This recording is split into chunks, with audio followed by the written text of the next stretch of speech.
Hello youtubies, welcome back to Gauriwali mini blog. तर आज होती ऋषपंचमी म्हणून आमची वहिनी मला होती भाकरीचा पीठ ना. मी बसलेलो गणपतीजवळ ना. आमची किट्टू नुकताच फ्रेश होऊन आलती.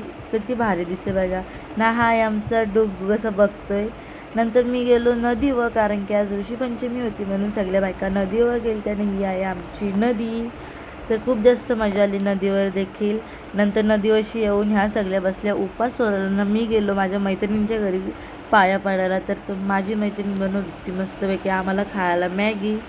फायनली मॅगी बनवली आणि खूप जास्त मजा येत होती मैत्रिणींसोबत ना. ही होती आमची मॅगी सिम्पल आणि हिनी बनवलेली मॅगी. मग पप्पा गेलं पप्पांच्या मित्रांच्या घरी पाया पडायला ना. गाईज आज होता दुसरा दिवस म्हणून होतं 1.5 दिवसाचे गणपतीचं विसर्जन, म्हणून आम्ही गेलो नदी व विसर्जनाला.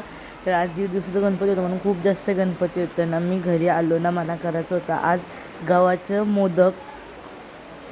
तर मी मोदक करत होतो.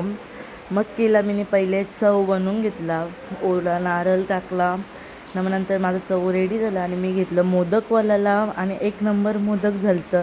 तर माझं फायनली मोदक झालं छोटं मस्त. मी केलं तर 21 मोदक घेतले आणि मग मी दाखवलं गणपतीला नैवेद्यानं. मग झाली आमची आरती झाल्यावरती आम्ही बसलो पत्तं खेळायला ना. पत्तं खेळत असं खूप जास्त मजा आली. आज काही 12:30 वाजलेलं ना. आमच्या हाताने केली ती भेल. मग भेल खाल्ली ना. हातचा मिनी ब्लॉग इथं सेंड करू. कसं वाटलं